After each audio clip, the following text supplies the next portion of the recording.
अस्सलाम वालेकुम दोस्तों, फखर जमान को बॉल टेम्परिंग के इल्जाम में 2 मैच से बैन कर दिया गया है। इसका सीधा मतलब यह है कि फखर जमान ने क्रिकेट चीटिंग की, बॉल को गैर कानूनी तरीके के साथ खराब किया। और जब लोग हम पर बातें करते हैं ना कि पाकिस्तान क्रिकेट चीटिंग करता है, रिवर्स स्विंग इनको नहीं आती थी, बॉल की कंडीशन को खराब किया जाता था, तो हमें बहुत गुस्सा आता था। और आज ये बात पाकिस्तान सुपर लीग, जो कि हमारा अपना डोमेस्टिक इवेंट है, उससे साबित की है। मुझे जाती तौर पे लगता है कि इस मामले को गलत तरीके के साथ हैंडल किया गया था। एग्जैक्टली ऐसी ही वीडियो फखर जमान की दूसरी लीग में भी आप देख सकते हैं, मगर वहां पर कोई बॉल टेम्परिंग का इल्जाम फखर जमान पे नहीं लगा। इस मुद्दे को भी शायद अच्छे तरीके से हैंडल किया जा सकता था। एग्जैक्टली वैसे जैसे नसीम शाह के इशू को गलत हैंडल किया गया, जैसे शहीन शाह अफरीदी के इशू को गलत हैंडल किया गया, एग्जैक्टली वैसे फखर जमान के इशू को भी गलत हैंडल किया गया। हम हमेशा कहते हैं कि पाकिस्तान सुपर लीग आने वाली है, कुछ ना कुछ मिलेगा, मगर मुझे जाती तौर पर यह लगता है कि पाकिस्तान सुपर लीग 11 हमारे लिए एक ड्रोना ख्वाब साबित हो रही है।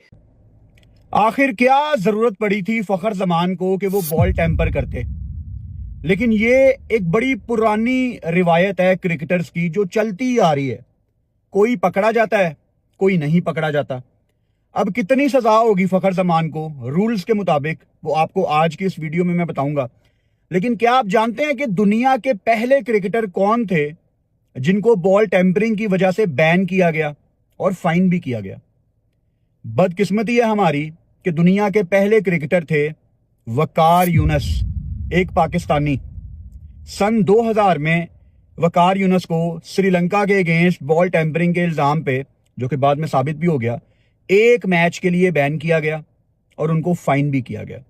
यह सिलसिला ऑब्वियसली चला हुआ था बॉल टेम्परिंग का। फिर अगला वाकया 2001 में पेश आया। इस दफा इंडिया के बैटर सचिन तेंदुलकर ने साउथ अफ्रीका के अगेंस्ट बॉल टेम्परिंग की, जिसके ऊपर उनको एक मैच के लिए बैन किया गया। फिर उसके बाद इंग्लैंड के फॉर्मर कैप्टन, मौजूदा कमेंटेटर माइकल एथर्टन, इंग्लैंड के कप्तान थे, इन्होंने अपनी जेब में डर्ट रखी हुई थी, मट्टी रखी हुई थी बॉल टेम्परिंग की। इनको 4000 पाउंड उस जमाने में फाइन किया गया। हालांकि इन्होंने बड़ी क्लैरिफिकेशन दी कि नहीं, वो तो मैंने अपने हाथ ड्राई करने के लिए अपनी जेब में मट्टी रखी हुई थी। लेकिन ये वो तरीके हैं बॉल टेम्परिंग के जिससे आप बॉल की कंडीशन को चेंज करते हैं। फिर 2004 में इंडिया के राहुल द्रविड़ ने बॉल को गलत तरीके से शाइन करने की कोशिश की। उनके पास कफ की लोजांश थी, जो गोलियां होती हैं ना खांसी की, जैसे पाकिस्तान में आप देखते हो स्ट्रेप्सिल्स हैं, डॉक्टर कॉफ हैं, वो उसको बॉल के ऊपर शाइनिंग साइड पे लगा रहे थे ताकि बॉल मजीद शाइन हो। ये चीज ऑब्वियसली कैमरे पे पकड़ी गई। ये मैच था जिम्बाब्वे के अगेंस्ट ऑस्ट्रेलिया में और इसके ऊपर राहुल द्रविड़ पे बॉल टेम्परिंग साबित हुई और 50% मैच फीस का उनके ऊपर जुर्माना आयद किया गया। फिर अगला वाकया 2005 में पेश आया। मशहूर जमाना एशेज सीरीज जो इंग्लैंड 18 साल के बाद जीता था। इंग्लैंड के ओपनिंग बैटर मार्कस ट्रेस्कॉथिक अपनी किताब कमिंग बैक टू मी में लिखते हैं कि हम उस एशेज सीरीज में मिंट्स खाते थे और उन मिंट्स की मदद से बॉल को गलत तरीके से शाइन करते थे, जो कि आप नहीं कर सकते। यानी बॉल टेम्परिंग एशेज के दौरान भी हो रही थी 2005 में और इंग्लैंड की टीम कर रही थी। 2006 में हमारे बचपन में इंजमामुल हक के ऊपर ओवल में इल्जाम लगा बॉल टेम्परिंग का और इंजी अपनी टीम को लेके बाहर चले गए। यानी हमारे बचपन की वो एक बड़ी इंपॉर्टेंट मेमोरी है। इंजमामुल हक टीम लेके ग्राउंड से बाहर चले गए थे। सो बड़ी अच्छी यादें हैं वो। बड़ी कंट्रोवर्सी क्रिकेट की दुनिया में ना, पहली कंट्रोवर्सी जो मैंने देखी थी वो मेरे ख्याल से 2006 जब इंजी टीम लेके बाहर गए थे बॉल टेम्परिंग के इल्जाम पे। फिर 2010 में इंग्लैंड और साउथ अफ्रीका का टेस्ट मैच चल रहा था केप टाउन में। इस टेस्ट मैच में फाइनली दोस्तों फखर जमान को 2 मैचेस के लिए भाई बैन कर दिया है। जो भाई उसने बॉल टेम्परिंग नहीं की थी उसकी वजह से भाई 2 मैचेस की पाबंदी लगा दी है उसके ऊपर। यार कसम से मेरे को बुरा लग रहा है भाई फखर जमान के लिए। यही आई थिंक इकलौता पाकिस्तान का प्लेयर है जिसका कोई हेटर नहीं है, जिसका कोई हेटर नहीं है भाई। लेकिन शायद अब ये जो इसने किया है बॉल टेम्परिंग, इसके बाद कोई बन जाए, आई डोंट नो। इससे पहले तो कोई नहीं था।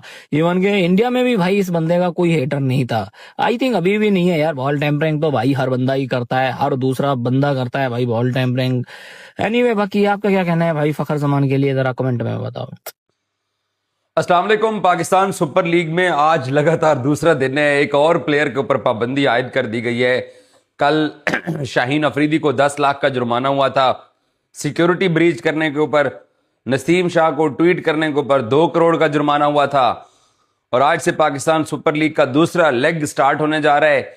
और भाई साहब आज जो है फखर जमान को 2 मैचेस के लिए मुअत्तल कर दिया गया है। हमने पाकिस्तान सुपर लीग शुरू कराई थी खेल के लिए, गेंद के लिए, बॉल के लिए, बैट के लिए, कैच के लिए, छक्के के लिए, चौके के लिए। ये हमारे प्लेयर्स को क्या हो गया है, वो किन चक्रों में पड़ते जा रहे हैं। और पाकिस्तान क्रिकेट बोर्ड भी डिसिप्लिन को बरकरार रखने के लिए सख्त सजाएं दे रहा है।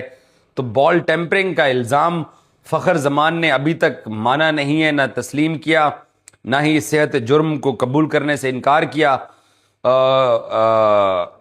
बल्कि इजहार किया। सेहत जुर्म को कबूल करने से फखर ने हामी भी नहीं भरी और 2 मैचेस के लिए मुअत्तल भी कर दिए गए हैं। इसकी बैकग्राउंड ये है कि आपके सामने कराची वाला जो मैच था उसमें फखर जमान बॉल टेम्परिंग करते हुए फैसल अफरीदी जो कि फील्ड अंपायर थे उन्होंने उनको देख लिया। जब उन्होंने देख लिया, गेंद उन्होंने मांगा, बाद में फुटेजेस भी देखी गई। फिर पहली हेयरिंग ग्राउंड के अंदर हुई। जब मैच खत्म हुआ तकरीबन 45 मिनट तक, आपको पता है कि पाकिस्तान में सुपर लीग के मैचेस हो या इंटरनेशनल क्रिकेट हो तो सिक्योरिटी की बहुत सारी गाड़ियां टीम्स के साथ चलती हैं, प्रोटोकॉल लगता है।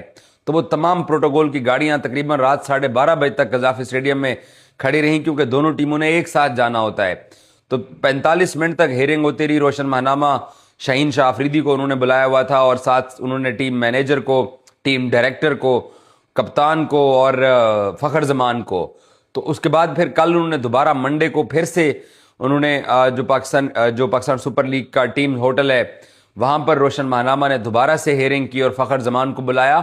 दिलचस्प चीज ये है कि फौजी ने दोनों मर्तबा बॉल टेम्परिंग के जुर्म को तस्लीम करने से इनकार कर दिया। यह बात याद रहे आप लोगों को कि फखर जमान ने दोनों मर्तबा, पहले जब मैच खत्म होने के बाद मैच रेफरी रूम के अंदर हेयरिंग हुई, उस समात में भी फखर जमान ने सेहत जुर्म कबूल करने से इनकार कर दिया।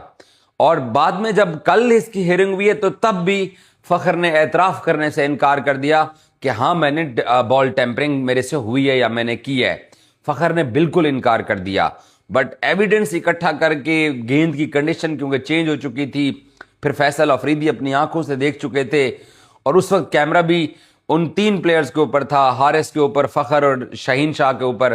तो वो कैमरे में नजर भी आता है कि फौजी ने नीचे वाले हाथ में बॉल पकड़ा हुआ है और दूसरे हाथ से उसको खरोचने की कोशिश करता है, जो कि हमें बज़ाहिर कैमरे पे नजर आया। हेयरिंग हुई, तगड़ी हेयरिंग हुई और फखर जमान को 2 मैचेस के लिए मुअत्तल कर दिया है। अगला जो मैच लाहौर कलंदर ने मुल्तान और फिर इस्लामाबाद यूनाइटेड के साथ खेलना है, उसमें फखर जमान अपनी टीम लाहौर कलंदर को दस्तयाब नहीं होंगे। सो इंटरेस्टिंग चीज़ ये है कि आप देखते हैं कि फखर जमान ये 2 मैचेस तो मुअत्तल हैं, ये बेंच पे जाके बैठेंगे। शाहीन अब प्रेस कॉन्फ्रेंस करने के लिए आएंगे और शाहीन जो है वो बताएंगे कि आखिर क्या वजह है कि लाहौर कलंदर की टीम ने इस गलती को माना क्यों नहीं है। ये सबसे बड़ा है। बट अपील का हक होता है, इसमें आप अपील कर सकते हो। अब देखते हैं कि लाहौर कलंदर जो है अपील करता है, क्या करता है, प्रेस रिलीज करता है, फखर जमान मानते हैं नहीं मानते हैं। जो कल शाहीन अफरीदी को 10 लाख रुपए जुर्माना हुआ है उस पर लाहौर कलंदर ने प्रेस रिलीज किया है। लाहौर कलंदर ने लाहौर पुलिस की भी तारीफ की कि वो जिस तरीके से सिक्योरिटी प्रोटोकॉल्स उन्होंने बनाए हुए हैं वो रेस्पेक्टेड हैं, उनकी रेस्पेक्ट करनी चाहिए, उनकी वायलेशन नहीं करनी चाहिए। और उन्होंने शाहीन शाह अफरीदी के बारे में लिखा कि शाहीन शाह अफरीदी जो है, लाहौर कलंदर ने अपने प्रेस रिलीज में लिखा कि हमें बज़ाहिर ये लगता है कि शाहीन ने सिक्योरिटी ब्रीच नहीं किया, उसने रिस्पेक्ट की है, बट फिर भी मिसअंडरस्टैंडिंग की बुनियाद के ऊपर और तमाम सरकमस्टांसेस को इकट्ठा करके तो इस नतीजे के ऊपर लाहौर कलंदर पहुंचा है कि वो शाहीन अफरीदी को जनाब उन्होंने 10 लाख रुपए का 1 मिलियन रुपीस का उन्होंने जुर्माना किया। और शाहीन अफरीदी की स्टेटमेंट और बाकी जो एविडेंस था सिकंदर रजा के मेहमानों का ऊपर कमरे में ले जाने वाला वाकया जो पेश आया था उसमें उन्होंने तमाम तर सबूत भी और 10 लाख का जुर्माना करके पाकिस्तान क्रिकेट बोर्ड को रिपोर्ट भिजवा दी थी। और यकीनी तौर के ऊपर लाहौर कलंदर ने प्रेस रिलीज तभी किया होगा जब पाकिस्तान सुपर लीग की इंतजामिया और पाकिस्तान क्रिकेट बोर्ड के लोग लाहौर कलंदर के इस एक्शन और